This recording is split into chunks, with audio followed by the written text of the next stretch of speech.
Video में हम science के क्वेश्चन डिस्कस कर रहे हैं ऑब्जेक्टिव जो कि एसपीडी बुक से लिया गया है। बहुत ही इम्पोर्टेंट क्वेश्चन है एसएससी के लिए और रेलवे के एग्ज़ाम के लिए। पहला क्वेश्चन कह रहा है उत्तल दर्पण द्वारा बना प्रतिबिंब कैसा होता है। तो उत्तल दर्पण द्वारा बना प्रतिबिंब काल्पनिक और सीधा होता है। ऑप्शन नंबर सी ठीक है। अब हम नेक्स्ट क्वेश्चन देखते हैं। क्वेश्चन नंबर 2 क्या कह रहा है कि गोलीय दर्पण की फोकस दूरी उसकी वक्रता त्रिज्या की क्या होती है। तो आधी होती है। गोलीय दर्पण की फोकस दूरी उसकी वक्रता त्रिज्या की आधी होती है।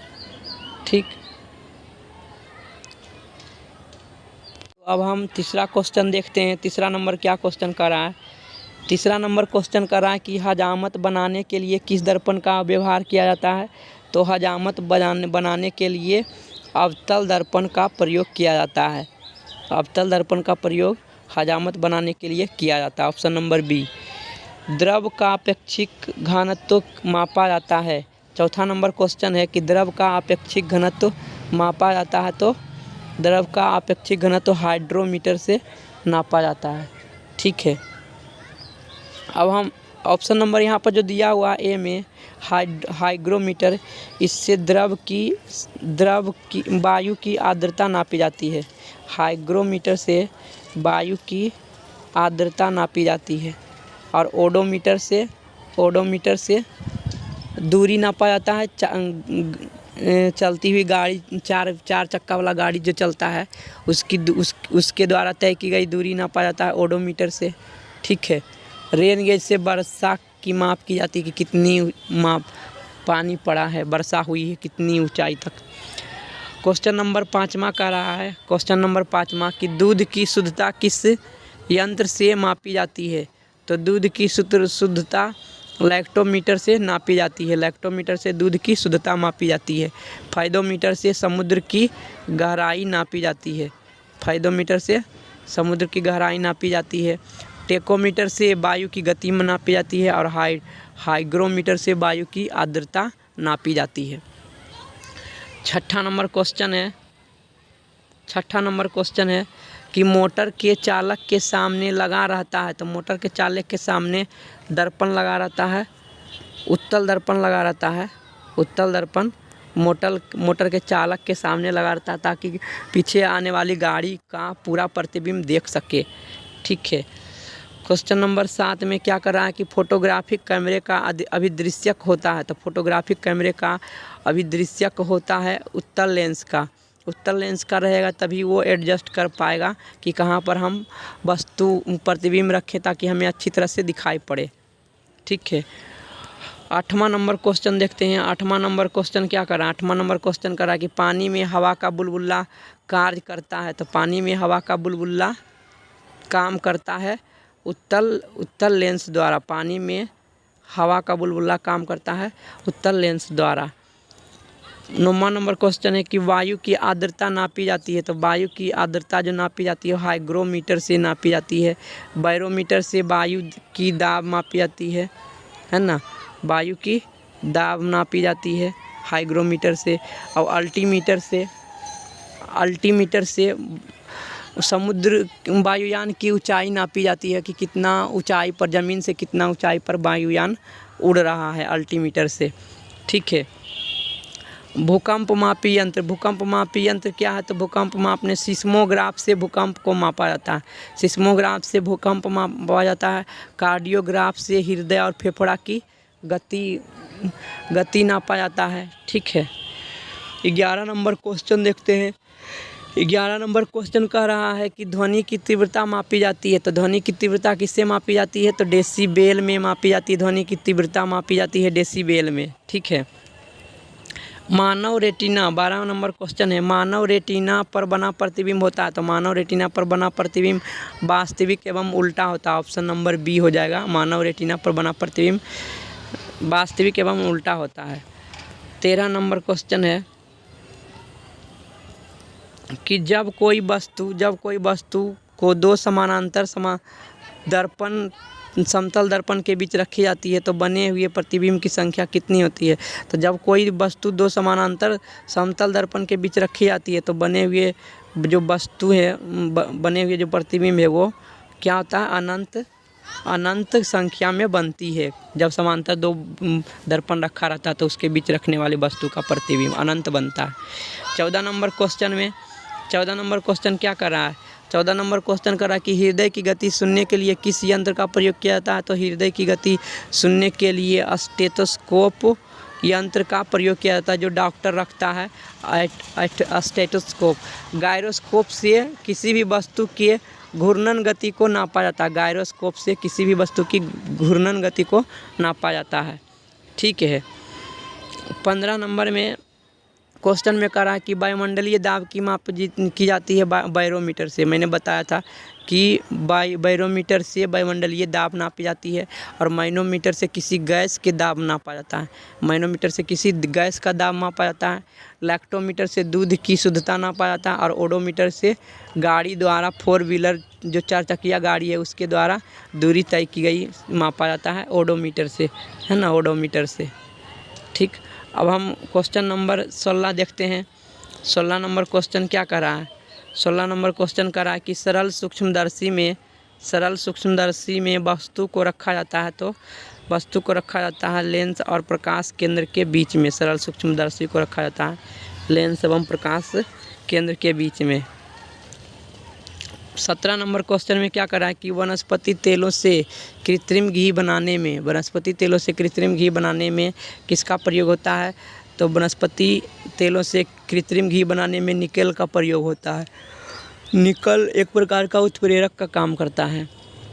18 नंबर क्वेश्चन है कि अमोनिया गैस बनाने की हैबर विधि में किस उत्प्रेरक का प्रयोग किया जाता है।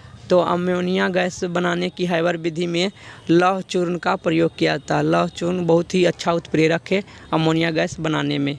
ठीक है। अब हम 19 नंबर क्वेश्चन देखते हैं। 19 नंबर क्वेश्चन का रहा अवतल दर्पण में वस्तु का प्रतिबिंब दर्पण के पीछे काल्पनिक, सीधा तथा वस्तु से बड़ा बनता है जब वस्तु कहाँ रहता है, ध्रुव और फोकस के बीच में। ऑप्शन नंबर डी होगा आंसर। फोकस और ध्रुव के बीच में रहेगा तो अनंत प्रतिबिंब बनेगा। 19-20 नंबर क्वेश्चन क्या कर रहा है, रक्त का दाब किस यंत्र से नापा जाता है। तो रक्त का दाब मापा जाता है स्फिग्मोमैनोमीटर से। स्फिग्मोमैनोमीटर से रक्त का दाब मापा जाता है। पायरोमीटर से उच्च ताप को नापा जाता है ना, जो अधिकतम 2500 degree Celsius, 6000 degree Celsius high temperature वाले वस्तु की ताप नापा जाता है। गैल्वेनोमीटर से विद्युत धारा की प्रबलता चेक किया जाता है कि कितना है। एनीमोमीटर से वायु की गति नापी जाती है। 21 नंबर क्वेश्चन में क्या कर रहा है, 21 नंबर क्वेश्चन कर रहा है कि ट्रांसफार्मर का क्रोड बना होता है। तो ट्रांसफार्मर का क्रोड बना होता है नर्म लोहा का ट्रांसफार्मर का क्रोड बना रहता है। 22 नंबर क्वेश्चन है कि ट्रांसफार्मर किस सिद्धांत पर आधारित है। तो जो ट्रांसफार्मर है विद्युत चुम्बकीय प्रेरण के सिद्धांत पर आधारित है। विद्युत चुम्बकीय प्रेरण के सिद्धांत पर ट्रांसफार्मर आधारित है। 23 नंबर क्वेश्चन देखते हैं। 23 नंबर क्वेश्चन क्या कर रहा है कि ट्रांसफार्मर प्रयुक्त होता है। तो ट्रांसफार्मर एसी करंट वाला को वोल्टेज को बढ़ाने घटाने में प्रयोग किया जाता है। Option number D, AC current के वोल्टेज को बढ़ाने घटाने में उपचयन अपचयन करने में काम आता है। ठीक है। 24 नंबर क्वेश्चन क्या कर रहा है, 24 नंबर क्वेश्चन कर रहा है कि व्हीट स्टोन ब्रिज का व्यवहार किसे नापने के लिए किया जाता है। तो व्हीट स्टोन ब्रिज का व्यवहार प्रतिरोध नापने के लिए किया जाता है। यहाँ पर ये ऑप्शन नहीं दिया हुआ है, सिर्फ ए बी ही ऑप्शन दिया हुआ है। उस नीचे में सी डी दिया हुआ है तो उसमें प्रतिरोध होगा आंसर। देख लेते हैं इसको। ऑप्शन यहाँ पर जो दिया हुआ है देखो डी दिया हुआ है। ऑप्शन नंबर सी प्रतिरोध। व्हीट स्टोन ब्रिज से हम प्रतिरोध नापते हैं। ठीक है। क्वेश्चन नंबर 25 क्या कर रहा है कि पानी के अंदर ध्वनि सुनने का यंत्र कहलाता है। तो पानी के अंदर ध्वनि सुनने का यंत्र कहलाता है हाइड्रोफोन। हाइड्रो माने पानी, फोन माने ध्वनि। पानी के अंदर अगर जो ध्वनि सुनना है तो उसको हाइड्रोफोन कहते हैं। ठीक है। ऑडियो फोन से तो किसी का आवाज़ सुनते हैं। हाइड्रोमीटर से पानी के अंदर की नापा जाता है हाइड्रोमीटर से। 26 नंबर क्या होगा? 26 नंबर में कह रहा है कि लाउड स्पीकर में ऊर्जा परिवर्तन होता है। लाउड स्पीकर में ऊर्जा परिवर्तन होता है। पहले तो हम बोलते हैं तो वो यांत्रिक हो गया, यांत्रिक, अब यांत्रिक हो गया, फिर अयांत्रिक के बाद विद्युत में कन्वर्ट होता है। विद्युत में कन्वर्ट होने के बाद फिर वो ध्वनि में बदलता है। तो यही हम कह सकते हैं कि यांत्रिक से विद्युत, विद्युत से ध्वनि में बदलता है। ऑप्शन नंबर हो जाएगा इसका, ऑप्शन डी में दिया हुआ रहना चाहिए, ऑप्शन नंबर डी में दिया हुआ रहना चाहिए इसमें, ठीक है। तो यांत्रिक ऊर्जा से ध्वनि ऊर्जा में बदलता है, लेकिन बीच में विद्युत ऊर्जा में बदलने के बाद बदलता है, ठीक है। तो सी नंबर ऑप्शन हो जाएगा इसका। 27 नंबर क्वेश्चन में कह रहा है कि किस यंत्र में यांत्रिक विद्युत ऊर्जा परिवर्तन होता है? किस यंत्र में यांत्रिक ऊर्जा विद्युत ऊर्जा में परिवर्तन होता है? तो डायनेमो में क्या होता है? डायनेमो में प्रयोग होता है यांत्रिक ऊर्जा का विद्युत ऊर्जा में, डायनेमो में प्रयोग होता है, ठीक है। यहाँ पर ऑप्शन में दिया हुआ है 27 का डायनेमो। डायनेमो में क्या होता है? यांत्रिक ऊर्जा विद्युत ऊर्जा में बदलता है, ठीक है। 28 नंबर क्वेश्चन में कह रहा है कि कौन सी युक्ति विद्युत ऊर्जा को यांत्रिक ऊर्जा में बदलता है? तो कौन सी युक्ति करती है विद्युत ऊर्जा को यांत्रिक ऊर्जा में? तो विद्युत मोटर। विद्युत मोटर जो है वो विद्युत ऊर्जा को यांत्रिक ऊर्जा में बदलता है, ठीक है। 29 नंबर क्वेश्चन में कह रहा है, 29 नंबर क्वेश्चन में कह रहा है रासायनिक ऊर्जा का विद्युत ऊर्जा में परिवर्तन होता है बैटरी द्वारा। बैटरी द्वारा रासायनिक ऊर्जा को विद्युत ऊर्जा में बदला जाता है बैटरी द्वारा। 30 नंबर का क्वेश्चन, रेक्टिफायर का प्रयोग किस लिए किया जाता है? तो रेक्टिफायर का प्रयोग एसी वोल्टेज को डीसी में बदलने के लिए किया जाता है। तो ऑप्शन नंबर डी हो जाएगा यहाँ पर ही, एसी वोल्टेज को डीसी में बदलने के लिए प्रयोग किया जाता है, जो कि यहाँ पर दिया हुआ है। एसी वोल्टेज को डीसी में बदलने के लिए किसका प्रयोग किया जाता है? रेक्टिफायर का प्रयोग किया जाता है। 31 नंबर क्वेश्चन देखते हैं। 31 नंबर क्वेश्चन कह रहा है कि ट्रांसफार्मर का प्रयोग किस लिए किया जाता है? तो ट्रांसफार्मर का प्रयोग एसी से डीसी में बदलने के लिए किया जाता है। तो केवल एसी वाला होगा, ऑप्शन नंबर ए। ट्रांसफार्मर का प्रयोग सिर्फ अल्टरनेटिंग करंट पर ही काम करता है, ठीक। नेक्स्ट क्वेश्चन है 32 नंबर क्वेश्चन कि टेलीफोन लाइन में प्रवाहित होता है। तो टेलीफोन लाइन में क्या प्रवाहित होता है? ध्वनि ऊर्जा प्रवाहित होता है। बोलते हैं तो ध्वनि ऊर्जा प्रवाहित होता है टेलीफोन लाइन में। 33 नंबर क्वेश्चन क्या कर रहा है कि शुष्क सेल में किस तरह की ऊर्जा निहित होती है? तो शुष्क सेल में रासायनिक ऊर्जा संग्रहित होती है, उसके बाद वो प्रकाश ऊर्जा में बदलता है या विद्युत ऊर्जा में बदलता है, ठीक है। 34 नंबर क्वेश्चन क्या कर रहा है?